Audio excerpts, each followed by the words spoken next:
係由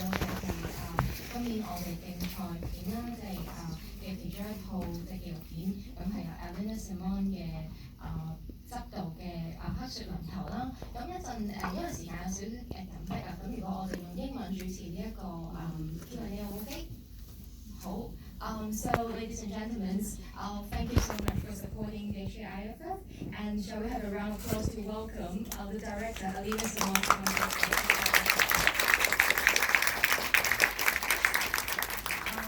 Hi, Alina. I'm so grateful to have Snow in our festival. Okay, because this is for me, this is an impactful documentary. It's not only about a journalist looking for the truth and justice, but also a woman who can find her own voices, throughout this long journey. So, first of all, maybe I ask the first question. So, you have been a journalist and radio reporter for many years. So, what makes you interested to start a documentary? So, this is your first documentary debut. So, why you would like to start a story of featuring the environmental issues in Siberia, and especially structured around Natalia in this black snow? That's a little bit of a complicated answer. So I was a journalist for many years, but in college I studied documentary photography. I always loved documentary filmmaking. Loved. I don't know if do you need to translate? Or? No, it's alright. It's alright, okay. So I love documentary filmmaking, but it seemed very expensive, very hard, involving a lot of people, and I was intimidated. And so I was waiting kind of for the perfect story, because I was a radio journalist, so I could do the audio, it was okay, and I could do the story structure, because I was also a written journalist. And I knew how to use the cameras, because I actually went to art school for documentary photography. And so with Natalia, when I came upon her story, it was in the news, as you saw in the film. Several of her clips went viral, were on major news in the US, in Europe, and in Canada. When I saw her footage, I went to her YouTube channel and I just started watching all of her videos, and I felt like I was already watching a movie. There's so much we couldn't include that was super crazy, and I was just like, who is this woman? Like, just for one example, there's a tiny subplot where they talk about worms in the water, that there's a neighborhood there and they have worms. Well, one video on her YouTube channel was her going up to the vice mayor, the deputy mayor of the city, and giving him a cup and saying, "This has a worm in it. How can the water here have worms in it? Like, look at this."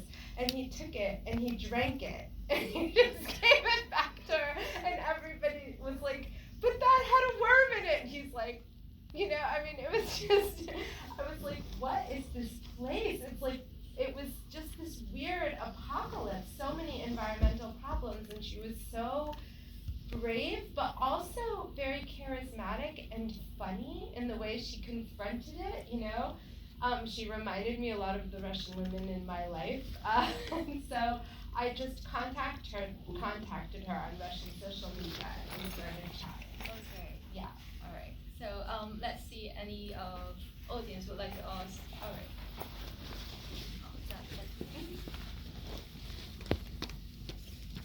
I thank such appreciate your interest, and I hope Lucia and her family are doing well after all.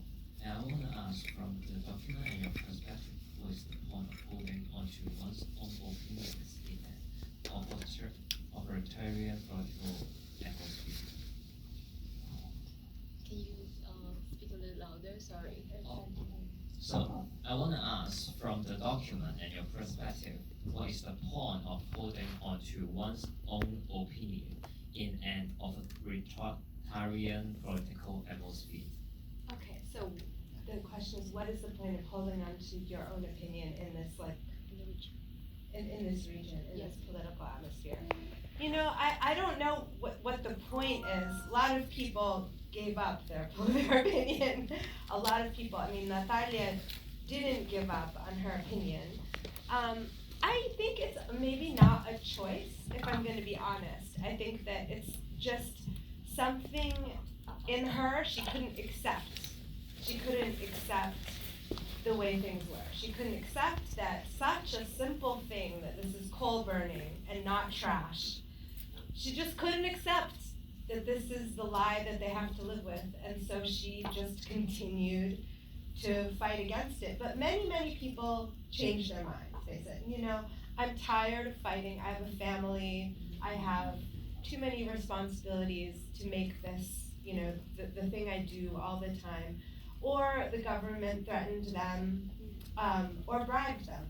And so many people did change their mind. You know, most people changed their mind. I think the very few people who didn't change their mind, they're people like Natalia. But I do think it's not really a choice. She just was born this way. So it's a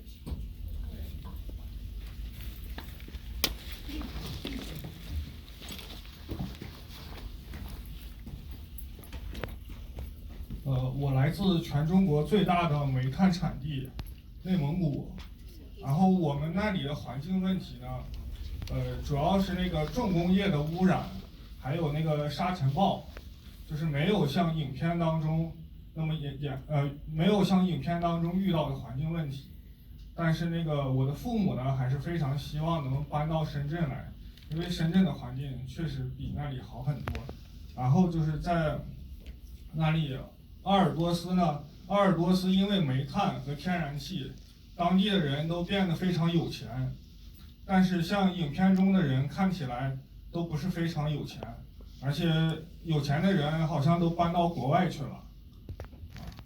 然后就是我想问一下，现在就是那边的人都有没有搬走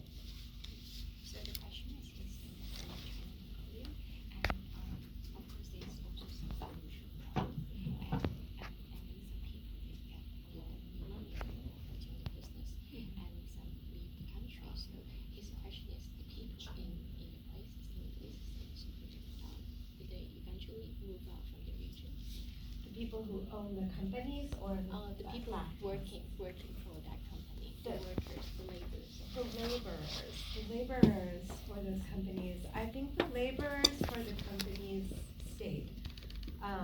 There's no, I mean, that's pretty much the only industry in this city. So that's why people say in the film, you know, we don't want to just shut down the coal mines, because we have to eat, that's our job. But we need it to be farther away from where we live, because it's so unhealthy for us. So the workers stayed, the people that are very poor, and as we also tried to, you know, include in the film, that they don't have the money to leave. All of their savings are in their house, like in many places in the world, probably here too. So they can't just leave, they don't have the money to leave. But the companies themselves, in Russia, coal is a completely privatized industry. Unlike some mineral energy industries, coal is private. Many of these owners live abroad. Okay, alright. 你需要翻译吗？他就是说，当这个煤炭工作的人，其实他们都很 poor。所以就是他们没有原因，没有那个 incentive 去离开这个地方，但是就是帮那个工作的高层，其实他们都是就是 private sector， 就是很有钱的，所以就是两个不同的 classes， 就是穷的，就是一直就留在这里，不可能走的，然后他们都不想那个工厂就是 bankrupt， 还有就是 close， 因为他们都要工作。然后就是这样，所以他们一直都在那边。Okay. Any questions? Alright, that lady over there. Hi, Director. I'm just asking a question about I realized this documentary have been doing for a long time. So I saw she have moved 3 locations, 3 cities, and several times she only do vlogs or post videos online. So I'm wondering how you keep contact with her and realize which moment she changed and she depressed or she's sad, and how she turn herself a struggle and get back. And I realized you knew several ways to catch her moment. So wondering how you do that and how your mindset like keep talking about this personality growth. Thank you. Well, I was with her a lot in the beginning. I think you can see in the beginning of the film I was just there in her city filming. Then I got in a bit of trouble, which you also see in the film. I had to leave pretty quickly. And so what happened after I left Kisilyovsk, also the pandemic started maybe 5 months or so after I left Russia, so it was impossible to go even if I could have gone back. So I was in just very close touch with her, so I was asking her to film for me. We got for iPhones that shot in 4K for her, so upgraded, because she had a very, very cheap cell phone. We upgraded her cell phone, and we also gave a cell phone to Vitaly, the man in the film who talks about how his family was poisoned by carbon monoxide in their home. So we gave him a phone too. So they were shooting B-roll for us, and they were also shooting, things that we needed. And Natalia was shooting video diaries. I was in touch with her all the time. So if anything happened, I'd say, hey, can you film something about this? Can you show me this and that?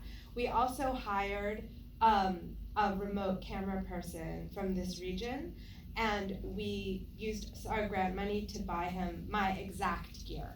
So same camera, same audio equipment. It was pretty tricky getting this to Siberia, but we did it. And it also took a little while to train him because he had a very different style. So I had to get him to understand my sloppy style. He was like very precise, and I needed a little bit more movement and more like chaos in the footage. And then when Natalia fled to Yekaterinburg, this section she had to film herself. She was in hiding, only she could film. We couldn't send anybody to film her because it would be dangerous. She was literally in hiding in a safe house, in 2 different safe houses, because the FSB found her in one, and then she had to go to another. So for 2 months, it was just her filming on her cell phone. But I was in touch with her, and I was saying, like, can you please, film outside the window at night and just hold the phone like this? Could you, so I was giving her some little assignments. And then as soon as she got to Georgia, I went and I resumed filming with her. So I went to Georgia many times and filmed with her. But we also hired a remote shooter there who captured, most importantly, the scenes where she reunites with her children, because these happened very suddenly. And so we were lucky, we had a great guy there. So it was a bit of a jigsaw puzzle. It was a little tricky, but as long as you know what you're going for, the emotional arc, and I think it's as long as you have people that are in the right places, it's okay.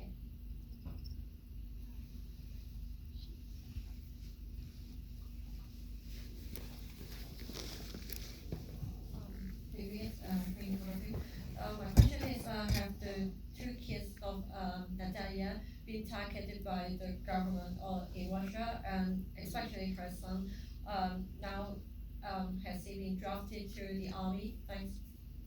Her son has not been drafted to the army. At some point he was called to register at some military office or something, but he's at home.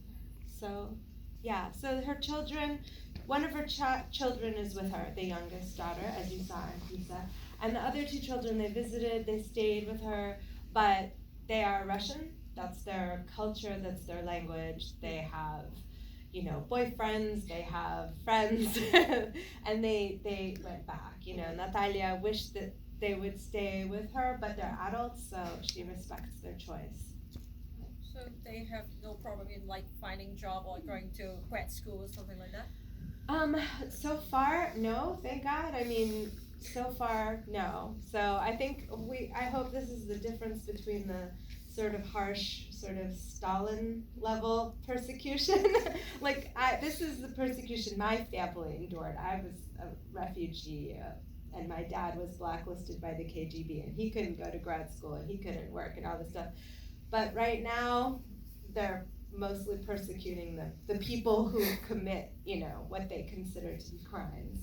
And the families, as long as they're, you know, law-abiding citizens, seem okay. So for now, this is how it is. So her husband is still working for the factory? Yeah, her husband still works for the coal mine, and, you know, so, I mean, the thing is, she's very different from her family, and I think there's no real contradiction here. She's sort of a space alien, you know, I mean, she was very unusual for her town, for her family. She thought differently. She, you know, everyone else in her family is kind of, you know, working class, like, you know, accept things the way they are. Maybe some things they don't like, but they're not going to just, you know, go on a crusade to try to change everything.